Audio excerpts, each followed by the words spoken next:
Hey boys, NinjaNamedJay here, and today I want to talk about a new miniseries that just dropped on Netflix about a week ago called Adolescence. It is co-created and it stars Stephen Graham, who's one of my favourite UK actors, and just right off the bat, me seeing his name attached to this miniseries made me want to watch it. You know, he's a goat, he's a fucking goat. This Is England is one of my favourite movies of all time, so I went ahead and watched it over the course of 2 days. It's 4 episodes, all about an hour long. So today I'll just, go through it, give my little summary of it, and then give a little review at the end. In episode 1, the first thing we see is the title card.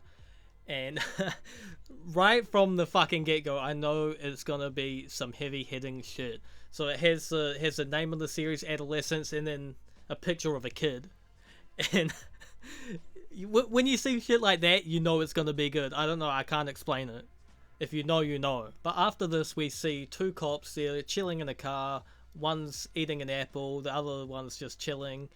And then they get a call from the station, I guess, about, I don't know police codes, the numbers that they say to the police officers about what crime was committed in the area. But yeah, they say the code and they go and drive off to where it is. And then when they're driving off, some amazing camera work happens. A lot of panning and drone shots.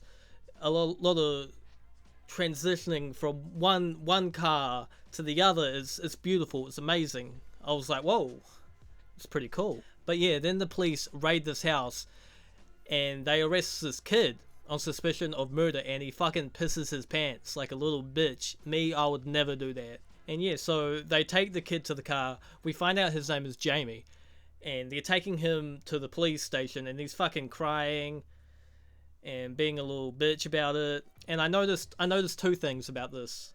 I start thinking to myself, they're in the car, still driving. It's been a couple minutes, and I start thinking to myself, I don't think I've noticed a single cut yet, which was interesting. I'm thinking like, fuck, how much longer are they gonna go? It's just, how long will this one take fucking go? This is pretty cool.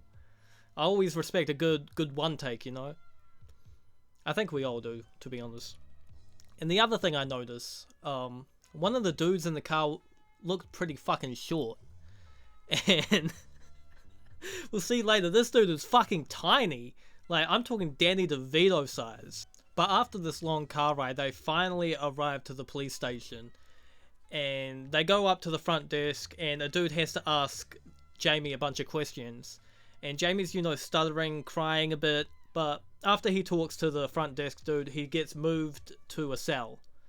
And while they're doing this, by the way, in the police station, they're doing these little, transitional camera work stuff when one character will be walking and then the other walks past and the camera will follow the second dude. It's really nice. But after they put Jamie in the cell, his family comes. His dad, his mum, and his sister. His dad is played by Stephen Graham, by the way. And he talks to the head detective of the case. And his name is Luke Bascom. So yeah, they have a little chat. And he chats to some other people, other police officers and stuff. And Luke Bascom, he goes upstairs to do some paperwork and shit. And his partner as well. Her name is Misha. She takes off her coat, vest thing. Decent tits. But after this, the dad, Stephen Graham, his name in the show is Eddie, is taken to see Jamie. Because Jamie names him as his guardian. Because he's a minor, he needs to have at least one adult with him or some shit. And he picks his dad for this. And then after this, the solicitor comes. A solicitor is basically like a lawyer, I think at least. From what the show shows, is somewhat a lawyer. I'm not, my friend studies law, not me, But yeah, they all get introduced to the solicitor, the family, Jamie, the cop. And then Jamie needs to get some tests done, some blood work, pictures, and just to see if he's got, some scratches. And he's doing his fingerprints one at a time, which I think is kind of dumb. I think someone should invent a machine that can do all fingerprints at once instead of fucking right thumb, right index finger. Because that's a long process. I'm going to personally invent that. other than that, this is a very fucking good scene, cause Jamie needs to get naked.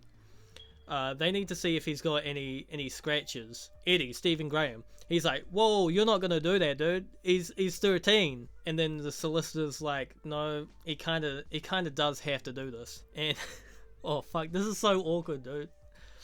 And he has to like lift up. Oh, I can barely fucking spit it out. He has to lift up his cock. Oh fuck. To see if there's like any defensive wounds or some shit, which I'm calling bullshit. Unless they, saw that the little girl that was murdered was raped. I don't see why they would need to do that. And while this is happening, it's just a close-up shot of Stephen Graham. And I just love the subtle displays of anger and frustration as he sees his son naked getting looked at by two other grown-ass fucking men. I love it. Shortly after this, we have the interrogation scene. It's when the two detectives, Luke and the ginger bitch, I've already forgot her name, they're interrogating Jamie. Jamie's with his dad and his solicitor. They're asking all these basic questions, and Jamie's saying no comment. But unfortunately, I don't think he's doing this enough. See, me personally, if I'm getting questioned like this, I'm just saying no comment to anything. He says some dumb things that he just should have, like, looked to the solicitor and said, like, yo, can I fucking, do you want me to answer this, or can I just say no comment? Because he kind of fucks himself over a little bit. The detectives, they're pulling up his fucking Instagram, and they're saying he, like, reposted models on his Instagram. Like, who the fuck does this? I'm kind of perplexed what they meant by reposting. Was he, like, putting them onto his story, or, like, actually, like, fucking screenshotting them and putting them... I don't know. I'm not into this Gooner stuff. So I don't really know what they're talking about when they say reposting a model on Instagram. But yeah, they're doing all this, and then they pull out the big guns. They pull out a laptop, and it's got the footage. And it shows Jamie with his mates. Then it shows Jamie, pulling away from his mates, doing his own thing. He spots this girl, and her name is Katie. She's the one that's been murdered. And it shows Jamie following her. They're in this car park or whatever, and a little scuffle happens, and it just shows Jamie fucking pushing her to the ground and go bah bah bah bah bah with a fucking knife, just da, da, da, da, da, da, da, just stabbing that bitch. So all this time as well, Jamie's been saying, I didn't fucking do it. It was someone else. They're confused. But they got the fucking video right there, man. He's just going boom, boom, boom, boom, boom.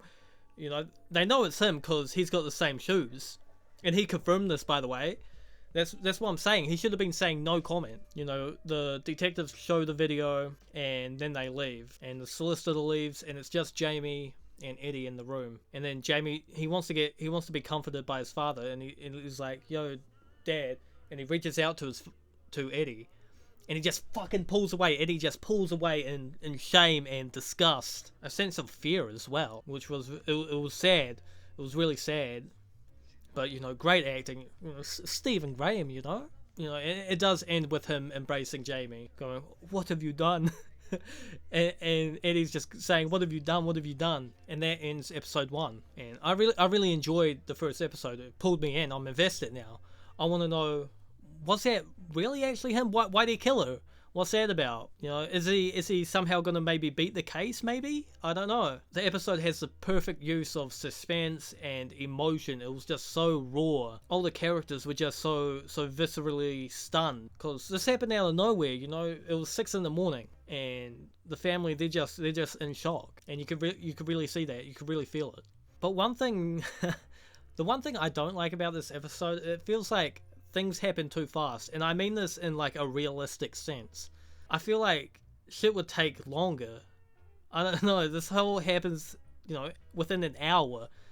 He's being interrogated, and the solicitor gets in like 10 fucking minutes. I don't know, I feel like arrests and stuff like this in a fucking jail, takes a little longer, couple fucking hours at least. But fuck it, on to episode 2. So the episode takes place a couple days later. The detectives are at the high school which Jamie attended, And Luke Bascom, the detective, rings up his kid who attends the same high school, and he's like, yo, I'm gonna be here, I'm not gonna bother you, I'm just letting you know I'm here. And then the detectives meet this teacher, and they're getting this tour around the school, and the school is a fucking shithole. You got fucking kids running around being fucking little cunts, you got teachers yelling. It reminded me just of my high school.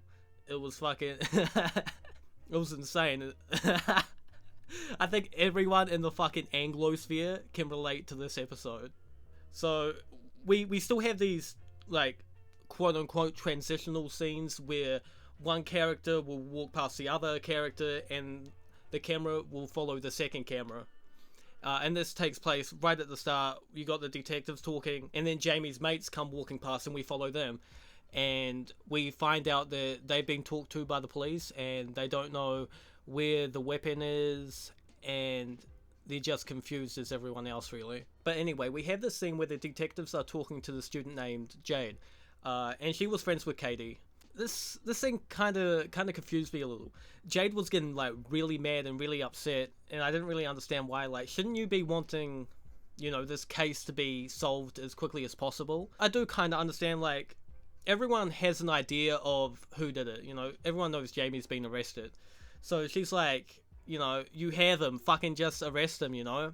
This is bullshit, why do you need to talk to me? And she fucking storms off. And then you have the detectives, they're going from, I guess, classroom to classroom, trying to get information from the students.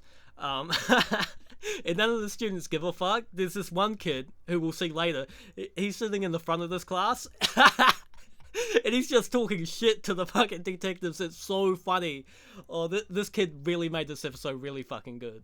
But yeah, as I said, they're going from classroom to classroom, and then the detectives, you know, Bascom, he goes into one of the classes where his son is, Adam. His son's name is Adam. And the kids are just making fun of Adam right in front of his father. This shit is so funny to me. He's just shitting on him in front of his fucking dad. Like, I couldn't imagine fucking doing that. It's fucking insane. Yeah, they were in one of the classrooms, and then a fucking fire alarm goes off. I don't know if it was like a drill or, you know, an accident, or one of the students did it, because back in my high school days, one of my mates was in cooking class, and he fucking burnt some chicken. And the smoke detectors went off, and we all had to fucking go outside the whole fucking school just because my mate burned chicken. So maybe this is one of those situations. I don't know, yeah. But as they're walking outside, Luke Bascom, he's talking to one of the teachers to see if he knows anything, and he's like, dude, I'm just a fucking teacher. I don't give a fuck. These kids fucking suck. And that's how I feel most fucking teachers think. Like, they're glorified babysitters, if we're being honest. Or at least until, like, you know, the kids turn maybe 16 and they got some sort of authority. Like, I'm pretty sure where I live, when you're 16 you can just drop out and nobody gives a fuck. So that's when kids, you know, kind of take school more seriously, and they're not like beefing with the fucking teachers and shit. But yeah, they're all outside, and then Jade sees Ryan. Ryan is one of Jamie's mate. Ryan and Tommy, they're Jamie's mate, and she sees Ryan, and Jade fucking just slumps the fuck out of him. She just drops this motherfucker, and oh, this shit was so funny. You got that kid from earlier from the front of the class, he's recording the thing, and he's just fucking laughing at Ryan. It's so funny. I would never in my fucking life get slumped by a bitch. Oh my god, I wish a bitch would try me like that. I see a bitch running over to fucking hit me, fucking dodge, they say, boom, boom, boom, boom, boom, boom, boom, boom, boom, boom, fuck you, boom, boom, boom, boom, boom, boom, boom. I fucking wish a bitch would try me. Yeah, the detectives see this and they want to talk to Ryan. So they walk up to the infirmary, the medical bay. We used to call it the sick bay. They're going up to the sick bay. While they're walking up, the teacher that are accompanying the detectives tells one of the kid from earlier, the bad fucking kid, to get off his phone, and he's like, shut up, miss. He's telling teachers to shut up. I remember when I was back in high school, we had to shave. We had to be clean shaven, which was a dumb fucking rule. You know, I'm very high testosterone, so I have to shave like basically every day or else I get stubble. But, you know, I didn't shave one day before school, so I had a little bit of stubble, and one of the teachers, you know, told me to shave, and I just kept walking. I was like, fuck you, I'm not doing that shit. I just fucking ignored the bitch. Fuck that bitch. But yeah, they're talking to Ryan in the sick bay. You know, they're just bantering, but then Ryan seems to get a little bit mad and frustrated, and he fucking leaves. Then we see a teacher talking to Jade. She's comforting Jade, who's very upset at this moment. We have some pretty good performances here from the teacher and the student Jade, the actress of Jade. You know, the teacher's trying to comfort her. Jade's really upset and shit. Teacher's like, oh, you shouldn't have come today. But Jade has nowhere to go. You know, she's probably poor and shit. She's got a bad relationship with her mum. She's just got nowhere to go. She doesn't feel safe outside. And all this, you know, frustration builds up, and she storms out, seemingly to, you know, walk out the school. Just fuck off around somewhere, you know. Then we switch back to the detectives. And before Luke Bascom goes in to talk to some more kids, his son pulls him aside, Adam. He's got something about the case to talk about with his dad. He sees that, you know, Luke Bascom, he's messing up the case. He doesn't understand something. He's got something all wrong, Adam says. And he points out the Instagram comments made by Katie. And he says it's all a bunch of symbolism for this fucking incel stuff. And then they brought up the fucking 80-20 rule, and I fucking lost my shit. I just started laughing. I didn't know if I heard it properly. I had to fucking rewind it. And I was fucking, my mind was blown. I was fucking dying laughing. I never thought I would see like a mainstream show bring up the fucking 80-20 rule. And the worst part about it, they didn't even fucking explain it properly. They just say, you know, 80% of women go for 20% of men, and then that leaves, you know, 80% going for 20, but it doesn't specify it. Back in the day, you know, I wasn't always, you know, a high T alpha male. You know, I wasn't always getting pussy, so I know a little bit about this stuff.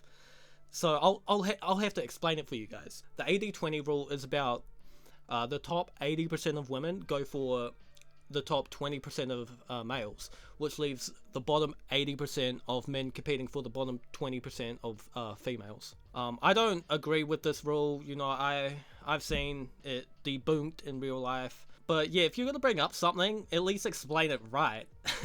And then he's explaining how all these fucking emojis meant things. Like they bring up the red pill and shit, and Katie was just commenting, you know, leaving all these emojis saying that Jamie would be an incel forever, and this kind of blows Luke Bascom's mind. He's like, he's 13, and I'm like, yeah, he's fucking 13. He shouldn't be getting pussy. Why are you bullying a kid for not getting pussy when he's 13? That's just fucking weird as fuck. And yeah, he's explaining all the symbolism, and like, I've been, you know, out of the incel community for a while, so I'm like, is this shit real? Are kids really knowing about this shit? Because back in my day, it was a little bit niche. But yeah, Katie was just calling Jamie a fucking incel. So this gives Luke Bascom a new idea of this case. He seems to understand it a little bit more. He has a bit of a motive for why Jamie would have wanted to kill Katie, because he didn't really have one at the start. But yeah, after this talk, you know, Luke's got a better understanding of the case, and the teacher that is with them, and he's like, you know, we got the case all wrong. It's this incel stuff. And the teacher's like, what's this incel stuff? And then Misha Frank, who's the female detective, the woman detective, she's like, it's this Andrew Tate shite. So cringe. And I'm not a fan of Andrew Tate, of course. You know, he's a mixed race Muslim, sex trafficking white woman. But just bringing him up is like kind of cringe to me. I don't know. But yeah, after Luke Bascom, you know, learns it's about this like incel stuff, he wants to go have another chat with Ryan. So he goes to the class that Ryan's at, and he's like, excuse me, can I talk to Ryan? And then Ryan just fucking jumps out the window. And he's running, and then it takes like a minute, maybe 2 minutes for fucking Luke Bascom to catch up. How are you getting fucking outran by a 13-year-old? You should have caught him in like 30 seconds. Maybe, you know, him going through the window kind of slowed him down, but still, you know, you should have fucking caught him. Eventually Ryan runs into an alleyway, and he's got nowhere to go, and then Luke Bascom's like, why are you running? A little girl's dead, fucking tell me what you know. And we find out Ryan is the one who gave Jamie the knife. And then, you know, the police come real fucking quick. Like, how they even know where he went? Like, come on. Then Ryan gets arrested, and Luke's like to Misha, you know, I'm gonna go talk to my son. Then You know, Luke Bascom, he embraces Adam because he fucking... Because now he's kind of got an idea that, you know, his son might be a fucking incel because, you know, how did he know all that shit from before? When they were talking, he also asked, like, is this happening to you, son? And he kind of evaded that question. You know, Luke Bascom doesn't want his son to become JV. Yeah. You know, he doesn't want to be, he doesn't want his son to, you know, shoot up at school like that black dude did fucking a couple months ago. He doesn't want his son going on the shardy, you know. But yeah, they get in the car, and then you fucking see Jade leaving the school, as well as everyone else. I guess by then it's like 3 o'clock, so all the kids are leaving. And then that has me wondering, like, what was she doing in the 20 minutes? Why hadn't she already left by then? But anyway, you got this, like, drone shot of the camera moving over to this memorial where people have laid out a bunch of, like, flowers for Katie and shit. And Eddie is there, Stephen Graham's character, the father. And the episode just ends like that with his dad at the memorial. This was probably my favourite episode of the series because it finishes with a bit of a cliffhanger, you know? It leaves me with a lot of questions. You know, what actually was the motive? Did this cyberbullying, actually impact Jamie's decision to kill her? We also learned in this episode that the whole group, you know, Ryan, Jamie, and Tommy, they were getting bullied a little. So, you know, was Katie doing this bullying IRL as well? Where's the knife? How much else does Ryan know about the case? What does Jade know? You know, a lot of questions, and I like it. I like it a lot. But, you know, the episode was a little cringy with all the incel stuff. You know, when incel stuff is brought up in media, I just kind of cringe. Like, they don't really understand it very well, these, you know, Jewish executives. So yeah, just a little bit cringy. And I should also say that, you know, I watched these 2 episodes, you know, the first one and the second one on Sunday night, then the third and fourth one on Monday night. So, you know, I was at work after watching the second episode, so I was just thinking to myself, you know, where will this go? Where will this go? So, you know, I was left thinking, you know, will the show get better or will it get worse? But I guess we'll find out. Let's look at episode 3. Third episode starts off with a 7 months skip. I don't know how I feel about this. In fact, I don't like it at all. I wish they would pace it out a little bit instead of doing a very harsh cut in time. Like, 7 months is a long fucking time. That's more than half a fucking year. But anyway, Jamie is in this youth facility type of place, and we have the psychologist coming in. I think her name was something like Bryony, some really trashy fucking British name. You know, Bryony, she comes in, she sees this footage of Jamie getting into a fight, and then she goes and, you know, goes to have a little talk with him, not just about his, the fight. But, you know, they get into things, talking like a psychologist would. She gives him a fucking cheese and pickle sandwich. Like, nasty as fuck. Your finest British cuisine, sir. Like, you guys are making us look bad. What the fuck is a cheese and pickle sandwich? What the fuck? But, you know, Jamie and Bryony are talking, and she starts getting into his family. You know, starts questioning his home life. And this gets, you know, Jamie kind of mad, especially when she brings up his dad, which I find a little weird. Like, he's getting, like, really fucking pissed off when she's talking about Eddie. And they're talking, and he mentions how when he used to play soccer, I think he was like a goalkeeper or some shit, when he would, like, fuck up, you know, miss one, and it, you know, they score a goal, the opposing team score a goal, his dad would just look so ashamed of him, and he would look away. He would act like, you know, Jamie wasn't even there. And you could kind of see on, you know, Jamie's face how this affected him, really. And I can relate as well, you know, when I would fuck up at sports when I was, like, playing basketball and I played like shit, my dad would just fucking walk out of the gym. My dad would just he got so bad he would just walk out. Like, fucking A, it's not that fucking serious, cunt. Yeah, nah, I love my dad. Throughout them talking, Jamie just gets madder and fucking madder, and eventually he just fucking has a little fit, and he gets fucking mad as fuck, and he gets right in her face, and it takes like a full fucking minute for security to get in there. Like, what are you fucking doing? As soon as Jamie got up, the security should have fucking been in there, and he gets right in her face as well, yelling and shit. I wish I wish a fucking little 13-year-old little cunt would do that to me. Yeah, I'll just fucking boom, fucking right in the fucking face. You know, a right, then a fucking left uppercut. Boom, boom, boom, boom, boom, boom. But yeah, eventually, Jamie calms down. She goes out of the room, gets a hot chocolate for him and shit. Starts talking to one of the guards. And, you know, they get back in there. So they're talking again. And eventually the topic of women comes up. And she's asking all these questions like, what have you done with girls? Anything sexual? That type of nature. And she's asking like, you know, do you want a girlfriend? He's like, yeah. And she's like, oh, where would you take her and stuff? And he brings up like a movie date. I'm assuming, you know, the context of this question, he'll already be dating this girl. But I'm gonna put you boys on game. If you're going on like a first date, never do a movie date, okay? No, that's like a fifth date type of vibe. Never the first date. Don't do that, boys. Speaking from personal experience, just don't do that. It's a bad idea. And they're talking about, you know, did you have any maybe feelings for Katie? We find out that he asked her out, and he did this because she had her nudes leaked.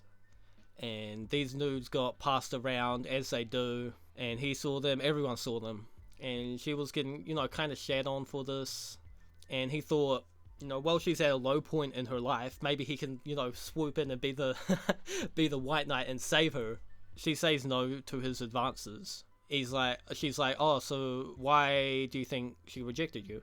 And he's like, oh, she probably thought, you know, I'm ugly. And then, you know, Bryony's like, are you ugly? Do you think you're ugly? And he's like, yeah, I'm ugly. And it's crazy for a 13-year-old to fucking think this.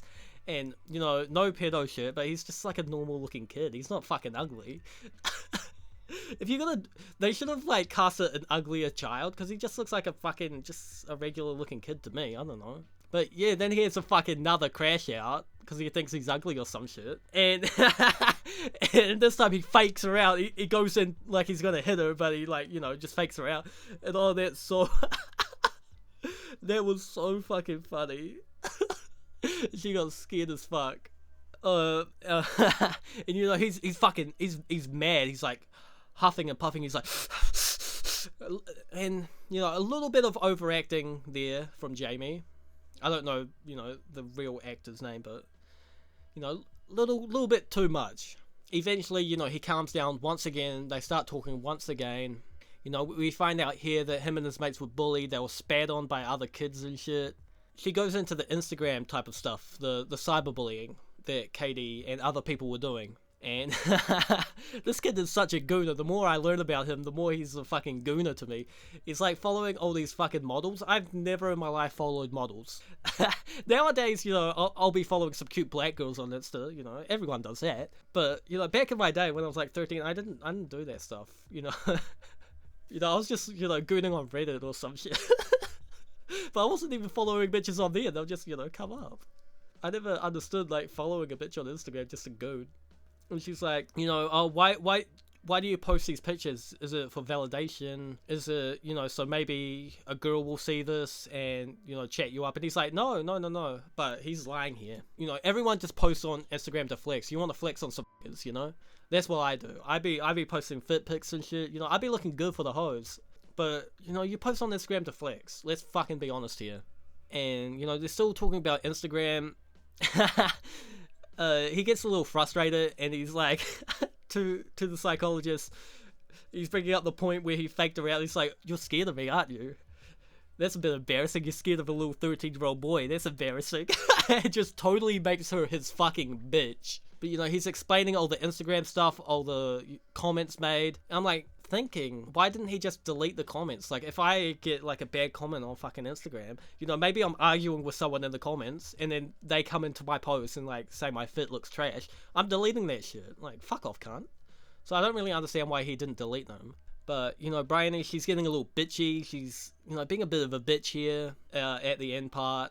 And then he starts to crash out again for the third fucking time. He's crashing out for the third time. He's saying that the video was like fake news, like the whole thing is fake news and it's like AI and shit. And you know, he's pacing, he's up again, he's pacing, he's like, I shouldn't have been talking. And like, yeah, cunt, you should not have been talking. If I'm ever arrested, I'm not saying shit to anyone unless I've got my lawyer with me. I don't understand why he doesn't, you know, just say no comment a bunch of times. So yeah, he admits that, you know, he said too much, gave away too much information to her. You know, she begins to wrap things up. She's like, this is my last session, and I won't be coming back to talk to you anymore. And he's just getting fucking mad. He's like, please tell me that you like me as a person. And he just does not fucking answer, and he's just getting so fucking pissed off. And it's so funny. He has to be fucking escorted out by the security guard, and he's yelling from the fucking hallway, banging on the fucking window and shit. I'm like, oh my god. This kid is fucking nuts. Oh my god. And the episode ends with her, you know, crying and shit. And you know, that's the end of the episode. A bit of a slower paced episode. I didn't really mind it. Not too bad, not too great either. A little bit boring. We just really learn more about Jamie's character, and learn that he's fucking insane. You know, okay, now I understand. You know, he probably fucking did it. Let's be honest, boys, because he crashed out 3 fucking times, cunt. 3 times. He's fucking insane. But you know, yeah, a bit of a slower episode, a little boring. And now we're on to the last episode. Will this episode be just as boring as this one, or will it be a great conclusion to an otherwise great series? I guess we'll find out. Episode 4 takes place a year in the future.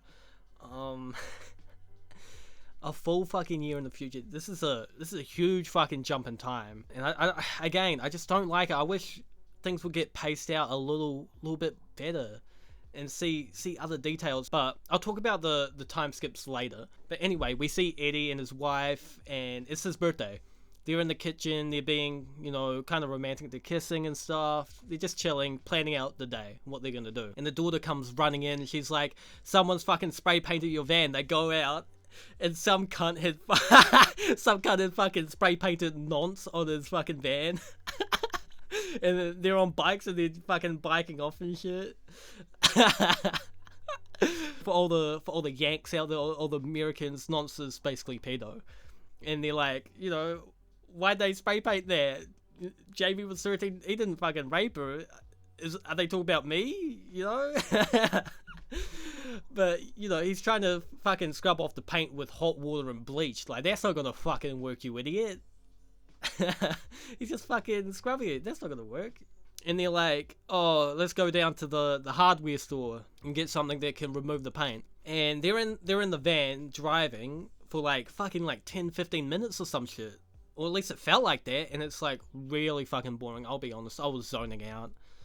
And this is, again, one of the downsides with doing this whole one-cut thing. You get every aspect of life, especially the boring parts, and it's just, you know, as a viewer, it's just not that entertaining. But yeah, they get to the hardware store, they go in, and he's asking around for something that can, you know, remove the paint, and he talks to one of the kids working there, and the kid recognizes who he is as the dad, and he like takes him aside, and he's like, yo, I support you, I don't think he did it.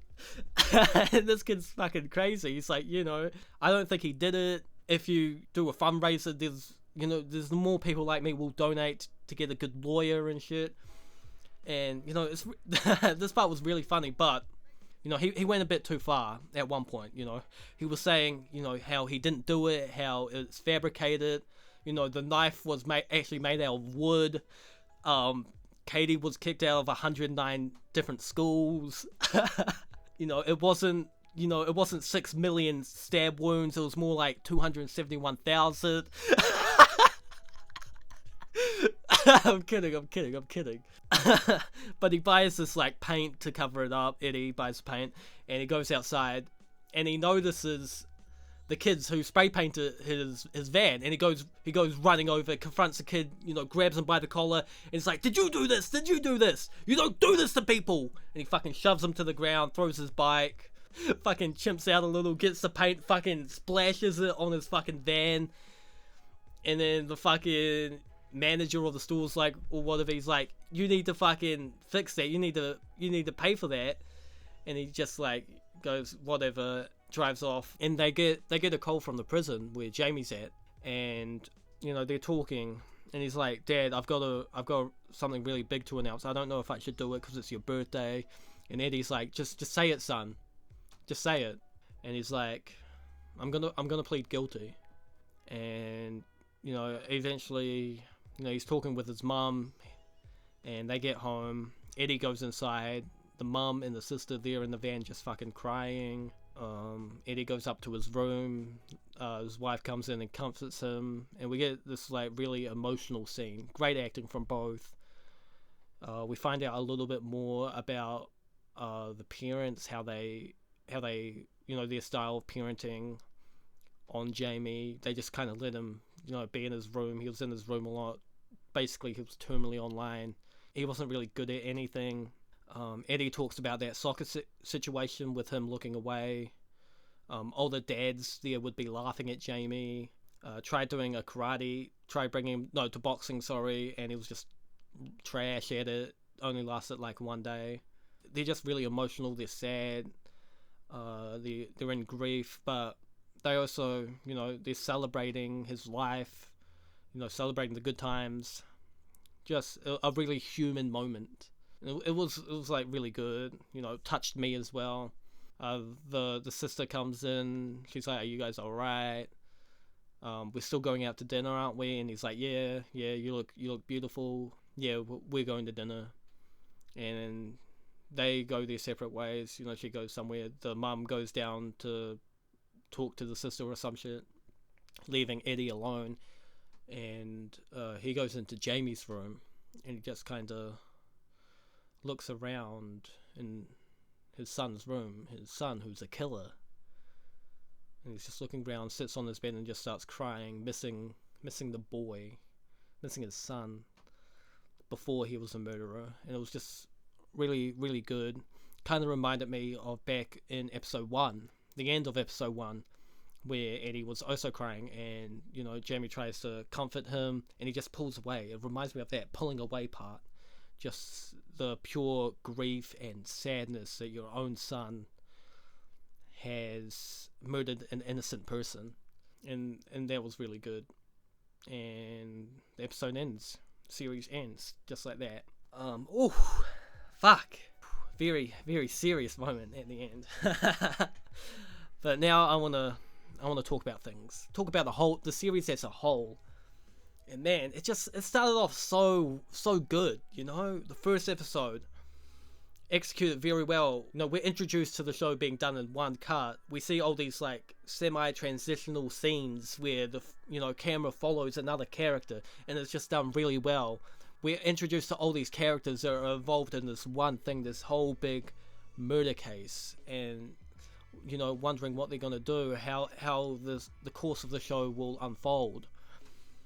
The first episode was, really well done. Then the second episode, it was slightly better than the second episode, especially with a little bit of a cliffhanger at the end. But then it just goes kind of downhill with a huge jump in time, man. I just really wish things would be paced out more. But I kind of understand why they did this. They didn't want to fantasize, I guess. I don't know the word I'm looking for, but infantilize the case.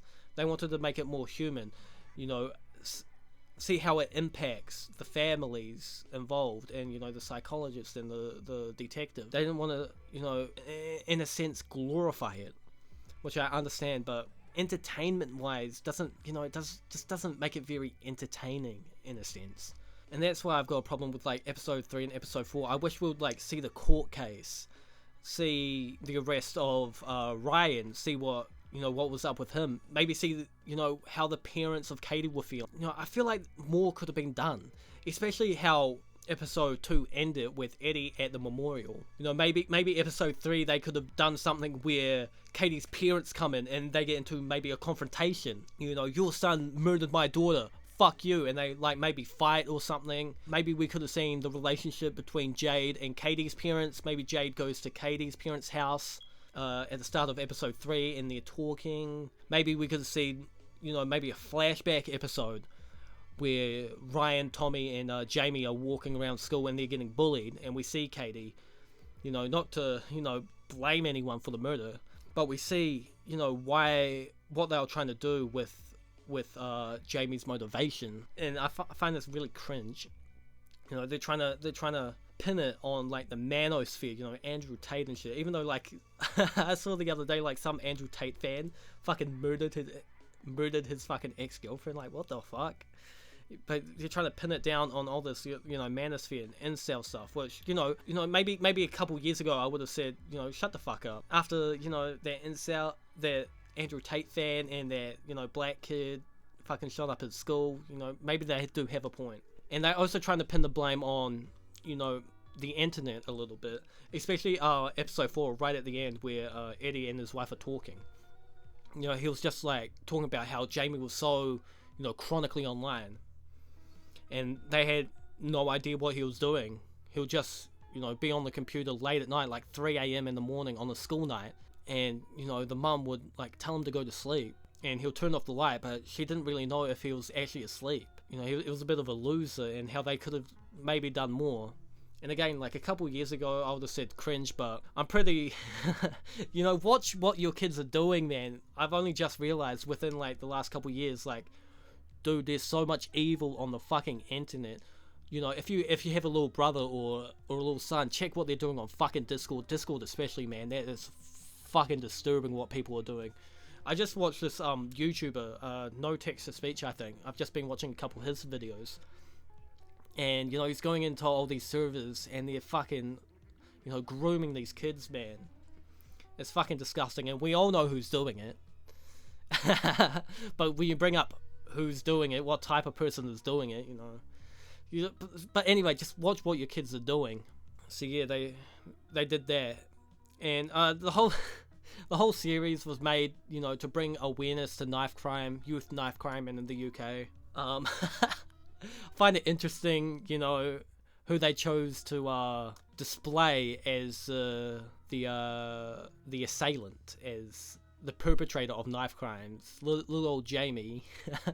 And, the murder of Katie was inspired by other cases. And let's just say, the perpetrator doesn't really look like Jamie. We know who's doing these knife crimes in the UK. Let's just say that. We know who's doing that. And it's not people who look like Jamie. But, I want to talk more about the good stuff about the series. I talked about, the bad stuff. The weird pacing time skips, and where the story went, I don't really agree with. Just wanting more. But also, I understand why they did that. But yeah, the good stuff was... Well, this is good and bad, the one takes. It was really good for the first 2 episodes, where they jam-packed a lot of fucking shit within the first and second episodes. A lot happened. And it was great, as I've explained numerous times in this video, where... 2 characters would intersect and the camera would follow the second person as it transitions into a different scene somewhat. And I really enjoyed that. But then in episode 3 and episode 4, when it's still done in one take, it just, things get a little bit boring and you lose some of that excitement, as it's not just like, it's just not that necessary to do. And it's just, not as impressive as, episode 1 and episode 2 where so much is happening. And then episode, 3 and 4, not a lot is happening, so it's just not as good. But that doesn't outweigh how cool it was in the first and second episodes. It was just done masterfully. I really enjoyed that. And the other thing good about the series was the acting. It was really well done. Stephen Graham, as usual. I don't even need to touch on him. He was just amazing, especially in the first and basically the only episodes he was in, the first and last one. He was in the end of the second one, but for like a minute. But he was just amazing as a grief-stricken dad who has to stay strong for his family, especially in the last episode. Everyone in the last episode, Stephen Graham, the mum, and the sister, you could really feel their desperation and anxiety and how the characters are trying to stay afloat, especially and how they're trying to remain positive. It was just really well done, so I really applaud them on that. The detective, Luke Bascom, I believe he's the main character in Top Boy. I haven't watched Top Boy, but he was great as well. I really enjoyed him. The actor who did Jade, the little black girl, she was great. That teacher that was talking to her was great. The only one who was kind of bad was Jamie, especially when Jamie was crying or getting really sad. He could have done better there. I didn't I didn't see any tears coming from Jamie. He was doing that thing where actors fake cry and they just make a face. They're like and there's no tears. It just looks kind of weird. But we do see him improve in the third episode. He's really good in that, except for parts where he's getting mad. He's got to kind of work on that. He just kind of overacts a little. But yeah, that's the series. That is Adolescence, and I really enjoyed it. But I really do wish they could have done more. Maybe stretched it out more. Maybe done like 7 episodes where we see more of the trial and the case, not just the raw aftermath. The 7-month jump was like, whoa, that's insane. And then the year, like, I wish we would see more of the in between. But I gotta applaud how the series was made in one take. You see stuff like that in movies and TV series where they do it over like maybe a 20-minute interval, I guess, where it's just done in one take. But over the course of a fucking hour, a full episode is just really well done. I gotta applaud the cinematographer and the director and the actors for. I just wonder how long it would take to get the perfect one take, especially with something that long, like an hour. It's really impressive. But yeah, I guess I gotta rate the show. I'm gonna give it a 7.5. The first episode and the second episode really carried the series. The third and fourth, it was a bit of a downgrade, but I kind of understand why they did it. The acting was great, the cinematography was great with the one takes.